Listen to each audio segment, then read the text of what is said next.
Hello everyone, কেমন আছেন আপনারা?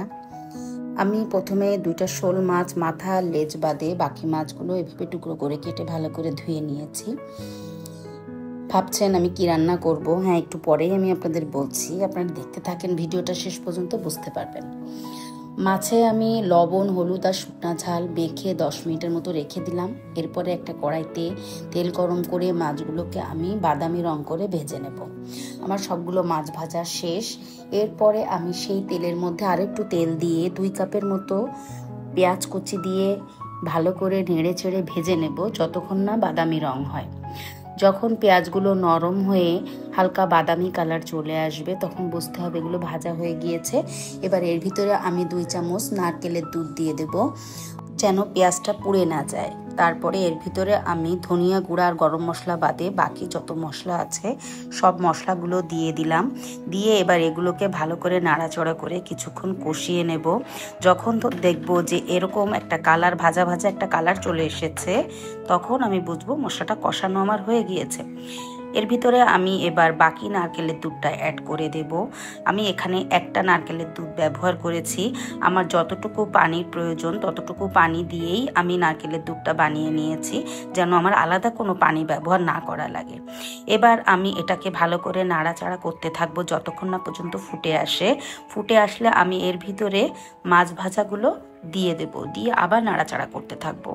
এই তরকারিটা একটু নাড়াচাড়া করতে হবে বেশি, কারণ নারকেলের দুধের একটা নিয়ম আছে, যতক্ষণ না এটা ভালো করে ফুটে আসে ততক্ষণ কিন্তু এই নারকেলের দুধটা জমাট বেঁধে যাওয়ার একটা সম্ভাবনা থাকে। আর জমাট বেঁধে গেলে ঝোলটার গাঢ় থাকে না, পাতলা হয়ে যায়, খেতেও ভালো লাগে না। এভাবে আমি কিছুক্ষণ রান্না করে নেব ঢেকে দিয়ে। যখন দেখব যে এটা আমার 60% রান্না হয়ে গিয়েছে, এর ভিতরে আমি হালকা করে চিনি অ্যাড করে দেব।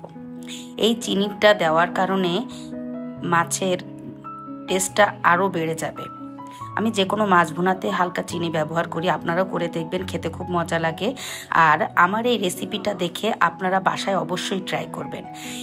এই তরকারিটার নাম হচ্ছে শোল মাছের কোরমা। এটা আমাদের খুলনার মানুষের অনেক পছন্দের একটা খাবার। আমরা যখন এটা রান্না করি সেদিন অন্য কোনো তরকারি আমাদের বাসায় প্রয়োজন হয় না, এটা এতটাই মজা হয়। এবার আরও কিছুক্ষণ আমি রান্না করে নেব। রান্না আমার প্রায় শেষের পথে যখন হয়ে যাবে তখন আমি এটাকে আরও একটু নেড়ে চেড়ে দেব এবং চুলার জাল কমিয়ে দিয়ে তেল উঠে আসা পর্যন্ত আরও 5 মিনিটের মতো রান্না করে নেব। আপনারাও রান্না করে খেয়ে দেখবেন, এটা এতটাই খেতে অসাধারণ লাগে যে এর সঙ্গে অন্য কোনো তরকারি প্রয়োজন হবে না। আমার বাসার সবাই তো এটা চেটে পুটে খেয়ে নেয়, অন্য কোনো তরকারি কিন্তু আমার সেদিন আর প্রয়োজন হয় না। আমি এটা যেদিন রান্না করি শুধু এটাই রান্না করি, এটা এতটা খেতে মজা। দেখেন তরকারির লুকটা কেমন হয়েছে। আপনারাও এটা রান্না করে খেয়ে দেখবেন এবং খেতে কেমন হয়েছে অবশ্যই আমাকে কমেন্ট করে জানাবেন।